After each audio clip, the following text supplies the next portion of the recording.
ஹதரத் ரசூலுல்லாஹி ஸல்லல்லாஹு அலைஹி வஸல்லம் அவர்கள் ஹதீஸ்ல மறுமை நாளுக்கு முன்னால நிகழக்கூடிய மிக முக்கியமான 6 குழப்பங்களை பற்றி சொன்னார்கள். இந்த 6 விடயங்கள் நடந்துவிட்டால் மறுமை நாளை எதிர்பாருங்கள், அது உங்களை நெருங்கிவிட்டது என்றே எச்சரிக்கை செய்தார்கள்.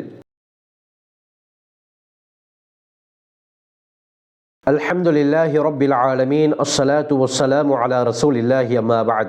கண்ணியத்திற்குரிய இறைவனின் நல்லடியார்களே, அல்லாஹ்வின் சாந்தியும் சமாதானமும் என்றென்றும் நம் அனைவர் மீதும் உண்டாவதாக. ஒரு ஹதீஸ்ல ரசூலுல்லாஹி ஸல்லல்லாஹு அலைஹி வஸல்லம் அவர்கள் 6 விதமான குழப்பங்களை பற்றி சொன்னார்கள். இந்த குழப்பங்கள் எல்லாம் நடந்துவிட்டால் மறுமை நாள் நெருக்கம், அதை எதிர்பாருங்கள் என்று சொன்னார்கள். ஏற்கனவே பல பதிவுகளில் மறுமை நாளுடைய அடையாளங்கள் ஒவ்வொன்றையும் தெளிவாக பார்த்து கொண்டு வருகிறோம். அந்த பதிவுகளை பார்க்காத சகோதரர்கள் அதனுடைய ஃபுல் பிளேலிஸ்ட்டை டிஸ்கிரிப்ஷன் பாக்ஸ் தருகிறேன், செக் பண்ணி பார்த்துக் கொள்ளுங்கள். அதிகமான பிரயோஜனங்களை நீங்கள் அடைந்து கொள்வீர்கள்.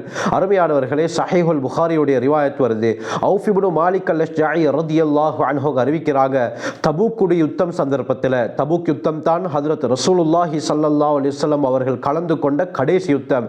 இந்த தபூக் யுத்தத்துடைய சந்தர்ப்பத்தில் ஒரு கூடாரத்துக்குள்ளால ஸல்லல்லாஹு அலைஹி வஸல்லம் இருந்தார்கள். அந்த கூடாரம் தோலினால் அடிக்கப்பட்டிருந்தது.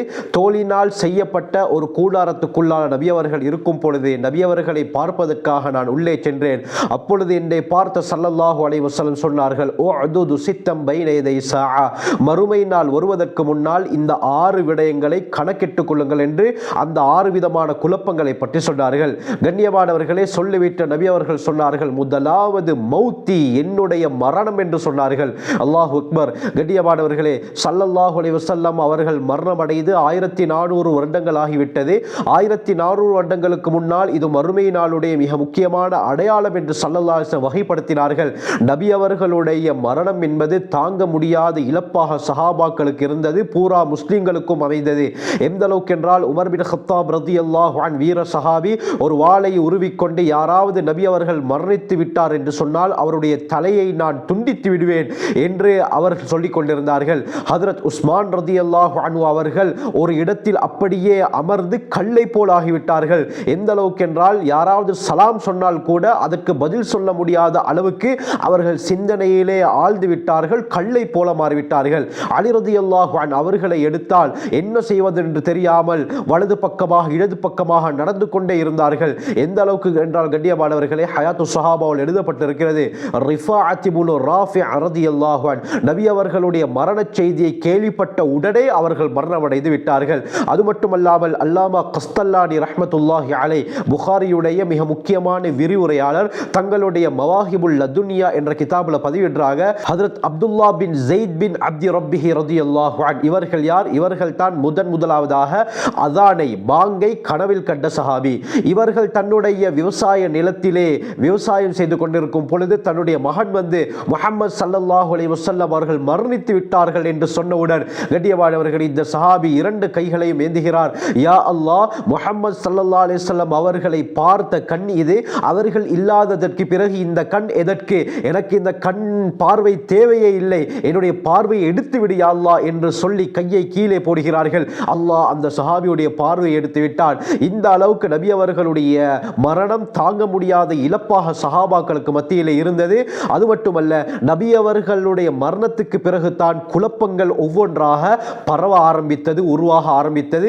எந்த அளவுக்கு என்றால், இந்த குழப்பங்களின் மூலமாகத்தான் ஹஜ்ரத் உஸ்மான் ரலியல்லாஹு அன்ஹு அவர்கள் கொலை செய்யப்பட்டார்கள். அதற்கு பிறகு சிஃபின் யுத்தம், ஜமல் யுத்தம், அதற்கு பிறகு ஆட்சி 2ஆக பிறந்து அலி ரலியல்லாஹு அன்ஹு அவர்கள் ஒரு பக்கம் ஆட்சி செய்கிறார்கள், முஆவியா ரலியல்லாஹு அன்ஹு அவர்கள் ஒரு பக்கம் ஆட்சி செய்கிறார்கள். மிகப்பெரிய குழப்பத்திற்கு அடிப்படையாக இருந்தது ஸல்லல்லாஹு அலைஹி வஸல்லம் அவர்களுடைய மரணம். சொல்லிவிட்டு ஸல்லல்லாஹு அலைஹி வஸல்லம் 2ஆவதாக சொன்னார்கள், சும்ம ஃபத்ஹு பைத்துல் மக்திஸ், மஸ்ஜிதுல் அக்ஸா வெற்றி கொள்ளப்படும் என்று சொன்னார்கள்.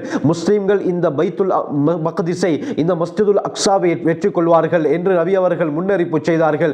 அருமையானவர்களே, வரலாற்றை எடுத்து பார்க்கும் பொழுது 2 தடவைகள் முழுமையாக மஸ்ஜிதுல் அக்ஸா முஃமின்களின் சார்பாக முஸ்லிம்களின் மூலமாக கைப்பற்றப்பட்டிருக்கிறது. முதலாவது தடவை உமர் பின் கத்தாப் ரலியல்லாஹு அன்ஹு அவர்களுடைய ஆட்சி காலத்தில் ஹிஜ்ரி 16வது வருடம், கிறிஸ்துக்கு பின் 637வது வருடம் மஸ்ஜிதுல் அக்ஸா வெற்றி கொள்ளப்பட்டது. 2வது தடவை ஹிஜ்ரி 583வது வருடம், அதாவது கிறிஸ்துக்கு பின் 1187வது வருடம் சுல்தான் சலாஹுத்தீன் சலாஹுத்தீன் அய்யூபி இவர்களுடைய கரத்தினால் மஸ்ஜிதுல் அக்ஸா முழுமையாக வெற்றி கொள்ளப்பட்டது. இதற்கு பிறகு யூதர்களிடத்திலிருந்து மஸ்ஜிதுல் அக்ஸா முழுமையாக 3வது தடவை முஸ்லிம்களின் மூலமாக கைப்பற்றப்படும். அல்லாஹ் அந்த காலத்தை மிக நெருக்கமாக ஆக்கியிருக்கிறான். பிறகு ஸல்லல்லாஹு அலைஹி வஸல்லம் 3வது அடையாளமாக சொன்னார்கள், சும்ம மூதான் யஅஹுது ஃபீக்கும் ககுஆஸில் கனம். ஒரு ஆட்டிலே ஏற்படக்கூடிய நோயின் மூலமாக ஒரு தொற்று நோய் பரவி இதன் மூலமாக அதிகமான மரணங்கள் ஏற்படும் என்று சொன்னார்கள்.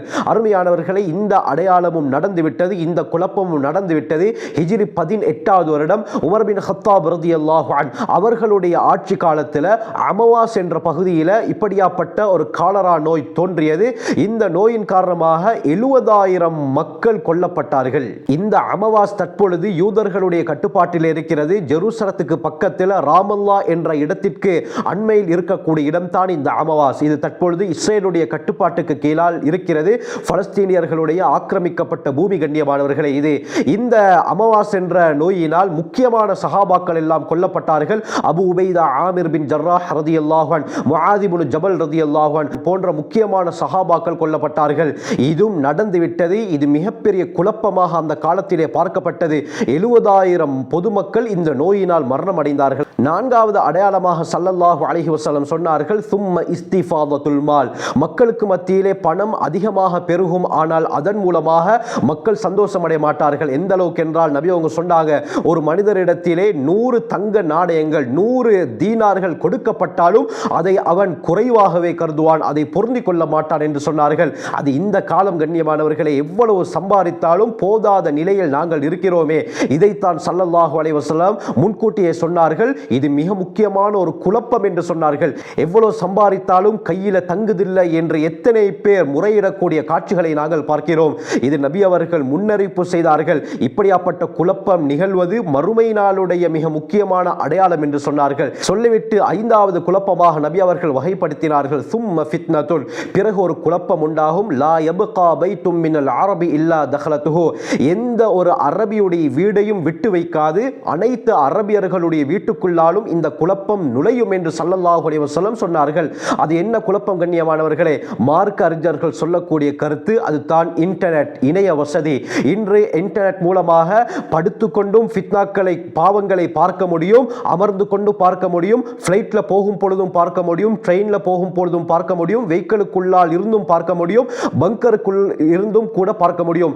இந்த அளவுக்கு அரபிகளுக்கு மத்தியில், அரபிகள் மட்டுமல்ல முழு உலகத்திலே வாழக்கூடிய மக்களுக்கு மத்தியிலே இந்த குழப்பம் உருவாகி இவர்களை குழப்பத்துக்குள்ளால் ஆழ்த்தும் என்று நபி அவர்கள் சொன்னார்கள். அது இன்டர்நெட் தான் கண்ணியமானவர்களே.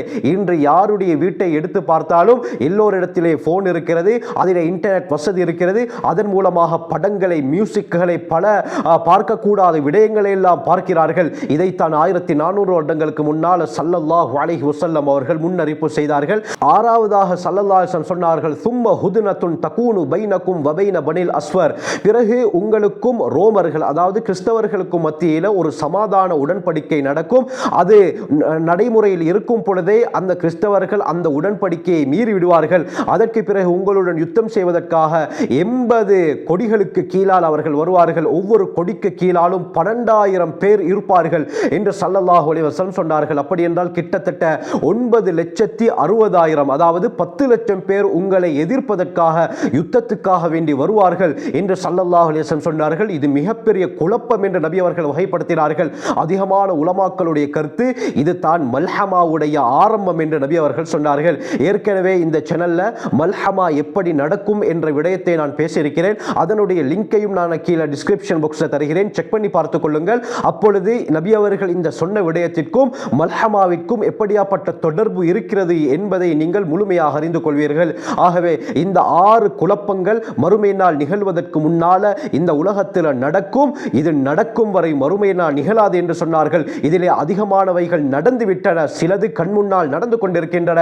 ஆகவே அல்லாஹ் சுப்ஹானஹு வ தஆலா நம் அனைவரையும் பாதுகாப்பானாக. பூரா உலக முஸ்லிம்களையும் பாதுகாத்து உயர்தரமான சொர்க்கத்தை அடையக்கூடிய கூட்டத்திலே நம் அனைவரையும் சேர்த்தருள்வானாக. ஜஸாக்குமுல்லாஹு கைர். வ ஆகிரு தஅவானா அல்ஹம்துலில்லாஹி ரப்பில் ஆலமீன்.